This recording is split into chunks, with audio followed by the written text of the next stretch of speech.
Kita pelajari hari ini di karunia Roh Kudus bagian kedua, di poin yang pertama adalah karunia Roh Kudus menyembuhkan dan mengadakan mujizat. Katakan mengadakan mujizat. Jadi karunia menyembuhkan dan karunia mengadakan mujizat ini satu kesatuan yang tidak bisa dipisahkan. Bilang sama saya, katakan tidak bisa dipisahkan. Amin. Memang pengertian yang berbeda-beda, tetapi tujuannya sama, yaitu mengadakan kuasa dan mujizat Allah. Nah, yang menjadi pertanyaan kita hari ini, apa itu karunia menyembuhkan? Apa itu karunia mengadakan mujizat? Karunia menyembuhkan atau karunia mengadakan mujizat adalah suatu penyataan kuasa Allah dalam lingkungan orang-orang yang membutuhkan pertolongan Tuhan. Bilang sama saya, katakan pertolongan Tuhan. Jadi misalkan kalau ada seseorang sakit, ya, lalu minta doa kepada pendeta hamba Tuhan yang punya karunia kesembuhan. Jadi kuasa Allah dinyatakan, yang sakit disembuhkan. Saudaraku, Bapak Ibu, bagaimana orang bisa menerima ya kesembuhan dan mujizat Allah? Tentu ada 3 hal saya catat di slide saya. Yang pertama, untuk orang menerima kesembuhan dan mujizat Allah adalah ketika seseorang dijamah, ketika seseorang didoakan yang memiliki karunia kesembuhan.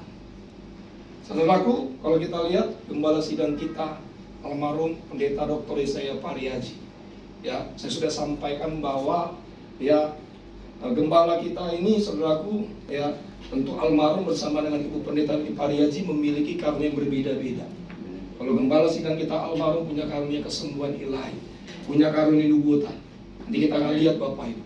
Tetapi saudaraku, tidak pernah sedikit pun, tidak pernah saudara pernah lihat gembala sidang kita punya karunia berkata-kata berbahasa roh.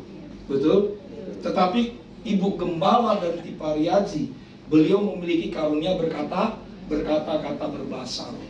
Nah, saudaraku, kita sudah melihat ya banyak kuasa mujizat Tuhan yang telah nyatakan ya bagi jemaat Tuhan. Ya. Lalu yang kemudian Bapak Ibu apa? Diperkatakan dengan iman. Jadi ketika ada seorang hamba Tuhan mendoakan, memperkatakan, ya, oleh sebab itu saudara harus terima dengan iman. Jangan ragu, jangan bimbang. Banyak orang Kristen ya cuman beriman di gereja, tetapi pulang dari gereja tidak beriman lagi. Oleh sebab itu Bapak Ibu, iblis, ya setan ingin membuat iman saudara goyah hari-hari ini.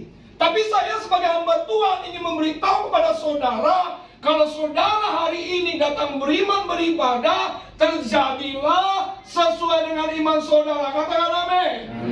Lalu yang ketiga, bagaimana saudara menerima kesembuhan? Bagaimana saudara menerima mujizat Tuhan? Saya catat di slide saya adalah ketika saudara menerima sarana perjamuan kudus dan minyak urapan. Gembala sidang kita Bapak Ibu, ya, sarana perjamuan kudus diajarkan lebih dari 7 kali. Minyak urapan diajarkan lebih dari 5 kali. Saya pernah sampaikan di tempat ini, ada Bapak Timur Julian Tumanurun, ya, vonis sakit dokter, ya, jantung dan stroke. Apa yang terjadi? Ya, istrinya datang nangis-nangis. Waktu itu dia ibadah di BTC, nangis-nangis, Pak Pendeta, tolong doakan suami saya. Untungnya, ya, saya sisi terakhir waktu itu di BTC. Ya, saya datang sama tim lah, ya, stroke dan divonis dokter sakit jantung. Dan dokter bilang tidak ada harapan. Saudara, apa yang terjadi?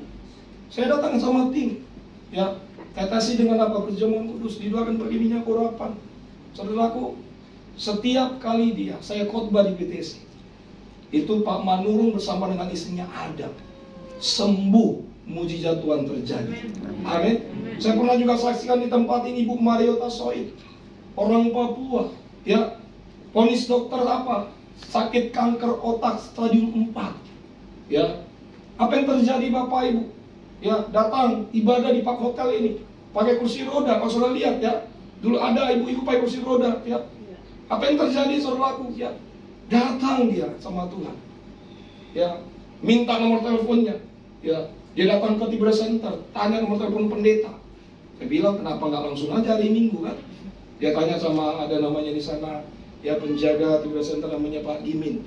Dia tanya, kebetulan Pak Gimin itu kenal sama saya. Akhirnya dia kasih nomor saya. Dia telepon saya, dia bilang, Pak Pendeta, saya jemaat Fakultas Sawah. Saya bilang, siapa Pak? Ya jemaat ini, boleh nggak datang segera doakan istri saya sakit, vonis dokter, kanker otak. Saya datang berapa kali mendoakan beliau. Dan hari ini saudaraku dia sudah berada di Papua, sudah sembuh. Mujizat Tuhan terjadi. Beri tepuk tangan.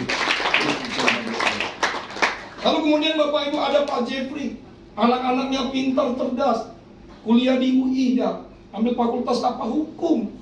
Orang tuanya selalu tumpang tangan, bukan tumpang kaki ya, tumpang tangan. Ya, punya iman sama apa anak-anaknya. Lalu pernah matanya mengalami gangguan, didoain ya. Ya, datang ibadah kita juga. Dia bersaksi saudaraku. Apa yang terjadi? Sembuh. Anaknya Bapak Ibu, bukan hanya matanya saja yang sembuh. Dia apa? Kuliah di UI. Ngambil apa? Dapat jurusan Fakultas Hukum. Beri tepuk tangan dulu. Nah hari ini kalau saudara datang beribadah, ya, ketika saya sampaikan firman Tuhan, saudara harus menangkap dengan iman. Katakan amin. Jangan ragu lagi, jangan bimbang lagi. Kalau iblis membuat iman saudara goyah, katakan kepada iblis, engkau tidak berkuasa lagi atas hidup saya. Amin. Karena iblis hari-hari ini membuat goyang iman saudara. Tapi jangan takut, roh yang ada dalam hidupmu lebih besar daripada roh yang dalam dunia ini. Beri tepuk tangan. Itu yang pertama. Yang kedua,